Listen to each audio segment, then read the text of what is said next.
So hi guys, welcome to my channel. एक दीड महिना झालेला आहे. दिव्या शोच्या बाहेर निघालेली आहे आणि दिव्या कशा प्रकारे बाहेर निघाली, काय तिची कॉन्ट्रोवर्सी होती, एक्झॅक्टली काय मेकर्सने तिच्यासोबत वागणूक केली किंवा तिच्या जातीच्या, तिच्या टीआरपीच्या किंवा तिची जे पब्लिक आहे त्यांचा कसा इमोशनली फायदा उठवला, टीआरपी साठी काय काय गेन केला, काय एक्झॅक्टली बिहाइंड ऑफ द गोष्टी होत्या, एखादी मुलगी कशी काय वागणूक देऊ शकते किंवा काय करू शकते, हे आपल्या तिच्या पर्सनॅलिटीवरून समजून येते. किंवा बिग बॉसचे मेकर्स फक्त टीआरपी साठी काय काय करू शकतात, ह्या सर्व घडामोडी एक गोष्टीबद्दल आपण पास्ट व्हिडिओमध्ये डिस्कशन केलंच होतं. परंतु थोडक्यात सांगायचं असेल, ज्यांना माहित नसेल, तर जेव्हा बिग बॉसमध्ये दिव्या शिंदेची एंट्री झाली होती, एखादा कलाकार आहे तर तो कलाकार म्हणून त्याची एंट्री होते, एखादा डान्सर आहे त्याचे डान्सर म्हणून एंट्री होते. त्याच्या इंट्रोवरून त्याची पर्सनॅलिटी कशी आहे ते एक्झॅक्टली दर्शकांना किंवा जे प्रेक्षक आहेत त्यांना दाखवायचं असतं, की इंट्रोमध्ये काय शूट होते. जेव्हा दिव्याची इंट्रो झाला होता शूट, त्याच्यामध्ये तिचं क्लिअर दिसून येत होता, की ती कोणत्या जातीची आहे आणि कोणत्या जातीमधून ती येत आहे, हे क्लिअर दिसत होता. आणि खूप लोक म्हणतात, की बिग बॉसमध्ये जातीभेद होत नाही, बिग बॉसमध्ये जातीचा उल्लेख होत नाही, बिग बॉसमध्ये अशा गोष्टी होत नाही, इक्वॅलिटी समानता आहे. तर एखादी दिव्या शिंदे कोणत्या जातीमधून येते, तिने डॉक्टर बाबासाहेब आंबेडकर, शिवाजी महाराज यांचे नाव घेतले होते आणि त्याच रीतीने समजून सुद्धा येत होता आणि क्लिअर सुद्धा होता, की दिव्या शिंदे कोणत्या जातीमधून येते हे क्लिअर झालं होतं.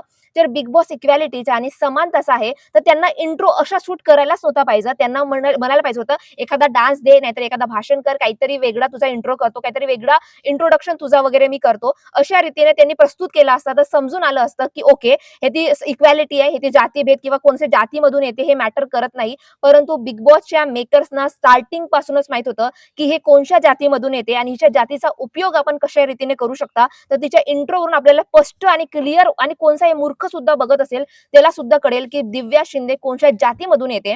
त्याच्यानंतर बिग बॉसमध्ये त्याची एंट्री झाली. कित्येक लोकांना प्रश्न पडत होता, की दिव्या कशाला त्या शो मध्ये गेली, आणि आता सुद्धा प्रश्न पडतेच. तिचा फक्त एकच मत होता, की तिला त्या शो मध्ये जायचं नव्हतं. परंतु वारंवार बिग बॉसचे मेकर्स तिच्याकडे मीटिंग घ्यायला यायचे आणि वारंवार तिला कन्व्हिन्स करायचे, की तू आमच्या शो मध्ये ये. आमच्या शो मध्ये असा नाहीये, की तिथं फक्त भांडण होतात. तुझी पर्सनॅलिटी भाषण आहे. नवीन जे युवा आहेत, नवीन जे लोक आहेत त्यांना भाषणा थ्रू मोटिवेट करणे, इन्स्पायर करणे आणि आपला जो इतिहास आहे ते सांगणे, हाच तुझा काम आहे. बिग बॉस सारखा मोठा प्लॅटफॉर्म तुला कधीच कुठं भेटणार नाही. एवढा मोठा मंच तुला भेटणार नाही. तू ह्या मंचावर ये आणि आपले चांगले विचार, आपली पर्सनॅलिटी, आपल्या गोष्टी सर्वांना जगापर्यंत पसरव. हे एक चांगला मार्ग आहे. दिव्याला सुद्धा वाटलं, की हा एक खरंच चांगला मंच आहे. कारण की एक भाषण, एका वक्ताला, एक स्पीकरला मंच असणे खूप गरजेचं आहे. हर गावामध्ये भाषण देण्यापेक्षा अख्खा महाराष्ट्राला एवढा मोठा शो मी जात आहे, तर अख्खा महाराष्ट्र मला बघेल आणि कित्येक लोक, नवीन लोक माझ्याशी जुळतील. तर हा चांगला प्लॅटफॉर्म आहे. ह्या दृष्टिकोनाने दिव्या शिंदे त्या शो मध्ये गेलेली होती. नंतर त्या शो मध्ये तिच्यासोबत वागणूक खूप वाईट झाली. जसं तिच्या एक डिस्कशन कन्व्हर्सेशन चालू होतं, त्यात तिला म्हटलं, की संविधान नाव यूज नको करूस. अख्खा पाहाल तर संविधानामुळे आपण श्वास सुद्धा घेऊ शकतो, परंतु त्या शो मध्ये म्हणलं गेलेलं आहे संविधान यूज नको करूस. किंवा म्हटलं गेलंय, तू आम्हाला शिकवशील का. तो ना तसं खूप साऱ्या गोष्टी झालेल्या तिच्यासोबत. आणि जेव्हा तिला वारंवार नॉमिनेट आणि वारंवार प्रत्येकाला म्हणले गेले होते, की बाहेरच्या गोष्टीवरून एकामेकांना टीका करा नको, परंतु वारंवार एक लगातार महिनाभर दिव्याला वारंवार टीका करत होते, की तू भाषण देते, तू भाषण देते, भाषण देते. त्यावर ती एक दिवस खूप ब्लास्ट झाली आणि तिने म्हटलं, की बाहेर मी तलवार घेऊन राहते, बाहेरची माझी व्यक्तिमत्व, माझी बाहेरची पर्सनॅलिटी ती खूप वेगळी असते. त्यावर रुचिता चिल्लावायला लागली, त्यांच्यामध्ये पेशन्स नाहीये ऐकायचा. एखाद्या व्यक्तीचा पूर्ण सेंटेन्स तुम्ही ऐकत नाही, अर्धा सेंटेन्स ऐकून एखादी मुलगी ओरडत आहे आणि ती म्हणत आहे, तू धमकी देस आहेत का. तर हे दिव्या म्हणत होते, की तुला धमकी घ्यायचा आहे, तू धमकी घे. परंतु ती त्याच्यानंतरही वारंवार बिग बॉसला म्हणत होती, की माझा पूर्ण सेंटेन्स मला कंप्लीट करू द्या. मला माझा पूर्ण सेंटेन्स कंप्लीट करू दिला नाही आणि तेवढ्यातच मला रोखलं. मी वारंवार बिग बॉसला रिक्वेस्ट करत होती, की प्लीज मला कंप्लीट करू द्या. त्याच्यानंतरही आमचा डिस्कशन झाला होता प्राजक्ता वगैरे सोबत, आणि प्राजक्ताने स्वतः म्हटलं, की मला समजलं ग, हे वैचारिक तलवार वगैरे तू म्हणत आहेस, हे बेसिक गोष्ट होती. त्याच्यानंतर ते कन्फेशन रूम मध्ये वगैरे गेले, त्यावर दिव्याने स्वतः म्हटलं, की हा शो माझ्या पर्सनॅलिटीचा नाहीये. हा शो येणे मतलब हा चुकीचा माझा निर्णय ठरला. तिला कळलं एका महिन्यामध्ये, की ज्या प्रकारे तिची वागणूक म्हणजे मेकर्स म्हणा किंवा जो बिग बॉस वगैरे म्हणा, हे जे मेकर्स तिच्याबद्दल वागणूक करत होते, त्याच्यावर तिला कळलं, की नाही यार, ही आपली वागणूक नाहीये, ह्या गोष्टी आपल्याला पटत नाहीये. तर तिनं स्वतः म्हटलं होतं, की मला शो क्विट करायचा आहे. परंतु परंतु तो एपिसोड आणि तो पूर्ण कॉन्ट्रोवर्सी अशा प्रकारे बिग बॉसने एपिसोड कट केला की अशावरून समजून येते की दिव्या शिंदेने बिग बॉस मध्ये धमकी दिलेली आहे आणि धमकी दिल्यामुळे तिला आम्ही शो मधून बाहेर काढलेला आहे. परंतु ऍक्च्युअली गोष्टी बिहाइंड ऑफ द स्टोरी खूप साऱ्या गोष्टी आहेत आणि दिव्याचा फक्त एवढंच म्हणणं आहे की मी अख्ख्या महाराष्ट्राला माफी मागायला रेडी आहे, सर्व गोष्टी करायला रेडी आहे.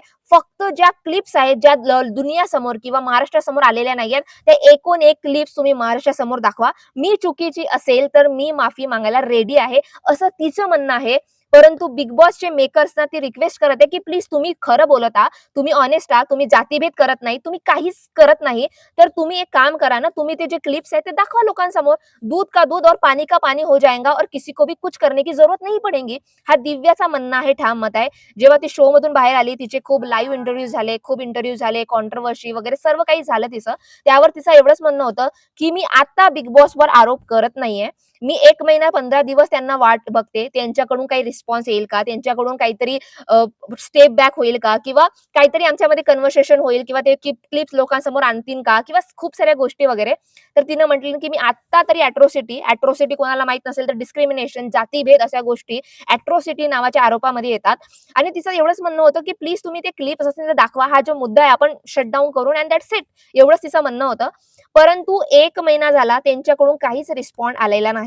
जेव्हा दिव्या शिंदे पोलीस स्टेशनमध्ये आरोप द्यायला गेली की माझ्यासोबत अन्याय झालेला आहे, ह्या गोष्टी माझ्यासोबत चुकीच्या ठरलेल्या आहेत, त्यावर एक पाटील सर आहेत, कोणीतरी ऑफिसर असतील, त्यांनी म्हटलं दिव्याला की मी तुझ्या एफ-आय-आर नाही तर तुझी अर्ज म्हणून मी घेते. एफ-आय-आर वगैरे काय ते आपण नंतर वगैरे लावून खूप विश्वासात तिला गुंडाळलं की मी तुझ्याकडे मदत करीन, तुला अन्यायापर्यंत न्यायापर्यंत मतलब मदत करीन वगैरे असं ना, एका विश्वासमध्ये गुंडाळले. अख्खे 10-15 दिवस दिव्या त्यांना वारंवार कॉल मेसेजेस करत होती, तर ते अक्षरशः इग्नोर करत होते आणि एक दिवस त्यांनी स्वतःहूनच म्हटलं की तुला काय उखडायचंय तू उखड, मी काही करणार नाही वगैरे वगैरे. आणि त्यावर ती आंदोलनात बसलेली आहे त्या ग्राउंडमध्ये, जे आपल्याला व्हिडिओ सोशल मीडियावर दिसत आहेत आणि त्यावर ती एकटी मुलगी बसलेली आहे. एकही महिला, पूर्ण पुरुष आहे, तिला सपोर्टिंग लोक सुद्धा आहेत तिथं. परंतु एकटी 25 वर्षाची मुलगी एवढ्या लोकांसमोर आपलं आंदोलन लढत आहे की मला फक्त न्याय पाहिजे. आणि कोणत्या आंदोलनासाठी लढत आहे की तुम्ही माझे ऍटलिस्ट जो एक मानव, एक मनुष्याचा जो अधिकार आहे, एक मानवी अधिकार आहे की एखादा गुन्हा, एखादा अन्याय आपल्यामध्ये होत असेल, आपल्या समाजामध्ये आपल्यावर होत असेल, तर आपण पोलीस स्टेशनमध्ये जाऊन आपल्या त्या गुन्ह्याची आपण न्याय मतलब आपण याचना मागू शकतो किंवा आपला गुन्हा दाखल करू शकतो, त्याला एफ-आय-आर म्हणतात. ते एक मानवी, एक सामान्य अधिकार आहे. ते सुद्धा अधिकार दिव्या शिंदेला भेटत नाहीये. दिव्या शिंदेचा फक्त एवढाच आहे की माझी ऍटलिस्ट तुम्ही एफ-आय-आर तर लिखा, मतलब एफ-आय-आर मतलब माझी कन्वा करा, माझ्यासोबत अन्याय झालेला आहे, माझ्यासोबत कोंबडी, इंग्लिश बोलणारी कोंबडी, जातीभेद, साऱ्या गोष्टी, कित्येक साऱ्या गोष्टी, माझ्या जो इमेज आहे, मी जे वक्ता आहे, ह्या सर्व गोष्टी माझ्या करिअरवर आलेल्या आहेत आणि खूप मोठा अपमान झालेला आहे. जो भी दूध का दूध पानी का पानी ते नंतरच्या गोष्टी आहेत. ऍटलिस्ट तुम्ही माझी एफ-आय-आर पोलीसमध्ये एफ-आय-आर लिहिण्याचा जो एक मानवी मनुष्याचा हक्क आहे तो तरी पूर्ण करू द्या. परंतु तिचं असं म्हणणं आहे की मोठे मोठे जे साहेब आहेत, जे पाटील साहेब आहेत की कोणते साहेब आहेत, त्यांनी मस्त स्ट्रॉंग रीतीने पैसा पुरवण्यात गेलेला आहे किंवा जे स्ट्रॉंग कम्युनिटी आहे, जे स्ट्रॉंग लोक आहे, जे पॉवरफुल लोक आहेत, ज्यांच्याकडे पैसा आहे, पॉवर आहे, त्या लोकांकडे पैसा घेऊन हे चूप बसलेले आहेत आणि माझ्यासारख्या गरीब व्यक्तीला म्हणू शकता की जे अन्यायाप्रती न्यायासाठी मागणी मागत आहे, तिला रस्त्यावर आणून ठेवलेला आहे अक्षरशः. तिचं असं म्हणणं आहे की हे लढाई जातीभेदची नाहीये, हे लढाई तुमची आणि माझी नाहीये, हे लढाई खरंच सांगाल तर एक अन्यायाविरुद्ध न्यायाप्रती आहे, एका गरीबाची, खरंच गरीबाचीच आहे. एखादा गरीब माणूस कितीही त्याच्यावर अन्याय झाला तरी एक गरीब माणूस खरंच पाहिला तर मागे पडते, त्याच्याकडे पैसा राहत नाही आणि पैसे घेऊ घेऊ मोठे मोठे अधिकारी चूप बसतात आणि आपल्या एसटी मध्ये जाऊन चुपचाप कार्यक्रम करतात, आपली चीजे करतात. पण ज्या व्यक्तीसोबत अन्याय होत आहे तिची साधा एफ-आय-आर सुद्धा लिहून नाही घेत. त्यावरून समजून येते, ह्या सर्व गोंधळावरून खूप सोशल मीडियावर दिव्या शिंदेला ट्रोल केले जात आहेत की काय मूर्ख मुलगी आहे, हिला समजत नाही का एवढा अभ्यास करणं, काय ह्या फालतू गोष्टीमध्ये पडली आहे, हिला राजकारणमध्ये जायचं आहे म्हणून हे सोंग करत आहे, एवढाच अपमान झाला तर कशाला त्या शो मध्ये गेलीस, कोण सांगितलं तुला त्या शो मध्ये जायला, असे अतोनात लोक वाईट वाईट कॉमेंट करत आहेत. परंतु मला खरंच मी एक गोष्ट सांगायची आहे, दिव्यासारख्या मुली समाजामध्ये असणे खूप गरजेचं आहे किंवा अन्यायाप्रती न्यायासाठी मागणी करणारी मुलगी असणे समाजासाठी खूप गरजेचं आहे. कारण ती अशा मुली नसतील ना तर अख्खा समाज, अख्खा गोष्टी, ह्या सर्व गोष्टी फक्त पैशामुळे चालत आहेत. एखादा मोठा व्यक्ती त्याने किती अन्याय केला नसेल तो पैसे देईल आणि पुढचा जो गरीब व्यक्ती आहे तो शांत बसेल, ठीक आहे बाबा पैसे दिले ना आता काय करू शकता आपण, आपण आपल्या घरी बसून आपला चुपचाप चाय पाणी पियायचं आणि राहायचं. परंतु दिव्यासारख्या मुली शांत बसत नाही. अन्यायाप्रती न्यायासाठी एवढी मागणी करतात की अक्षरशः दिव्या स्वतः म्हणत आहे की माझी सलाईन चालू आहे, माझी हालत खराब नाहीये आणि लिटरली तिला बघून तिची हालत चांगली वाटत सुद्धा नाहीये, ती आजारी वाटत आहे. तरीही सुद्धा ते 2-3 दिवसापासून तिथं आंदोलन करत आहे, तिथं रस्त्यावर बसलेली आहे, गाणे म्हणत आहे, लोकांना इंटरव्ह्यू देत आहे, मागणी करत आहे. फक्त फक्त म्हणजे एक नॉर्मल मानवी अधिकार की एफ-आय-आर सुद्धा तिची होत नाहीये. तर तुम्ही खरं सांगा महाराष्ट्रामध्ये किती काय न्याय आहे? म्हणजे ह्याच्यावरून समजून येते की हे ते स्वतः म्हणते हे मोठे-मोठे अधिकारी जे बसलेले आहेत, त्यांनी कशासाठी बसलेले आहेत? एखादा व्यक्तीचे एका सामान्य व्यक्तीचे तुम्ही एफ-आय-आर सुद्धा लिहू शकत नाही. एवढा तुम्ही मतलब 25 वर्षाची मुलगी आंदोलनाला येऊन इथे बसलेली आहे. तुम्हाला तेवढी लाज वाटत नाही, तर कोणत्या अन्यायाची आणि कोणत्या न्यायाची आपण इथं प्रतीक्षा मतलब इथं असते ना, की आपण न्यायासाठी लोकांना भीक मागतो किंवा आपण एका न्यायासाठी आपण सरकारला बघतो किंवा मुख्यमंत्रीला बघतो किंवा मंत्र्यांना महाराष्ट्राच्या मोठ्या-मोठ्या मंत्र्यांना बघतो किंवा पोलीस किंवा न्यायालयामध्ये जातो. कोणत्या नजरेने आपण त्यांना बघून साधी एफ-आय-आर सुद्धा लिहली घेत जात नाहीये. त्यानंतरच्या गोष्टी आहेत न्याय भेटो या नाही भेटो, खरं काय आहे, खोटं काय आहे, परंतु फक्त एफ-आय-आर सुद्धा लिहू घेतलेले नाहीये. तर ह्याच्यावरून समजून येते की आपला समाज किती मागे आहे. आपला समाज फक्त पैशामुळे चाललेला आहे आणि आपल्या समाजातली एखादी मुलगी न्यायासाठी अशा गोष्टी करत आहे, तर आपला तिला वाईट-वाईट कॉमेंट करणे, तिच्यावर हसणे, तिच्यावर वाईट-वाईट गोष्टी करण्यापेक्षा त्या व्यक्तीला आपण तर त्या गोष्टी करू शकत नाही. आपण स्वार्थी असता. आपण फक्त स्वतःच्या स्वार्थ बघतो की अरे माझा काही लेना-देना नाहीये ना, मी कशाला करू ह्या पळत वगैरे. चल मी आपला आपला एन्जॉय वगैरे करते. परंतु दिव्यासारख्या मुली समाजासाठी, स्वतःच्या अन्यायासाठी, न्यायासाठी काहीतरी आपला प्रयत्न करतात, काहीतरी आंदोलन करतात आणि त्याच व्यक्तीची खरंच मला सांगून तर खरंच प्राउड फीलिंग येते, की एवढ्या कमी वयामध्ये ते म्हणजे एवढं आंदोलन करत आहे. तिच्यामध्ये एवढी हिंमत आहे, तिच्यामध्ये एवढे गट्स आहेत आणि तिच्यामध्ये एवढी पात्रता आहे, की ती एवढ्या लोकांसमोर जाऊन लढू शकते स्वतःच्या अन्यायासाठी, ज्यावर तिचा अन्याय झालेला आहे आणि लिटरली खरंच खूप प्राउड चीज आहे. जेव्हा एखादी मुलगी अशी अन्याय वगैरे लढते आणि आपण जे कॉमेंट करतो, जेव्हा लोकांना हसतो, की काय मूर्ख धंदे करते, जेव्हा अक्षरशः रिअल लाईफमध्ये आपल्यावर काहीतरी खूप मोठा अन्याय होतो, खूप काही वाईट गोष्टी होतात आणि कोणीही आपला सपोर्ट करणारा व्यक्ती नसे, तेव्हा आपण एक नागरिक, एक सामान्य माणूस दिव्यासारख्या मुलींकडे जातो, की प्लीज माझी हेल्प कर, माझे काहीतरी माझ्यासोबत अन्याय झालेला आहे, प्लीज माझ्यासाठी काहीतरी कर, माझ्यासाठी काहीतरी कर. आपण त्या दिव्यासारख्या मुलींकडे जातो आणि त्यांनाच आपलं काही अन्याय नाही झाला तर त्यांनाच कॉमेंटमध्ये हसतो. हा किती दोघलापण आहे. तुम्ही खरंच सांगा तर तुम्ही सपोर्ट करू शकत नाही. तुमच्यामध्ये तेवढे गट्स नाहीये, तुमच्यामध्ये तेवढी पात्रता नाहीये अन्यायासाठी किंवा न्यायासाठी पात्रता काहीतरी मागण्याची. पर लोकांना वाईट-वाईट कॉमेंट करणे, एखादी मुलगी काहीतरी अन्यायासाठी, न्यायाप्रती काहीतरी करत आहे, तिला वारंवार वाईट कॉमेंट करणे, वाईट-वाईट गोष्टी करणे, वाईट-वाईट अतोनात वाईट कॉमेंट करणे, ह्यात लोकांना खूप आनंद भेटते.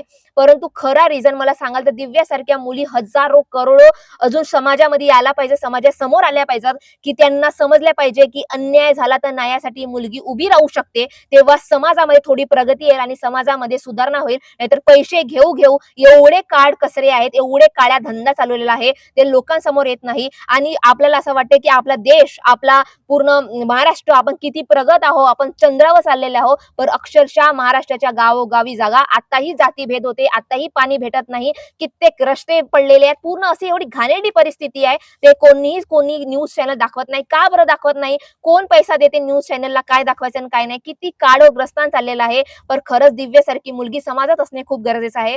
तुम्हाला ह्याच्यावर काय मत आहे? प्लीज मला नक्की कमेंट्स सेक्शनमध्ये सांगा आणि तुमचे मत कळवा आणि तुम्हाला माझा व्हिडिओ आवडला असेल तर please subscribe to my channel. Thank you so much.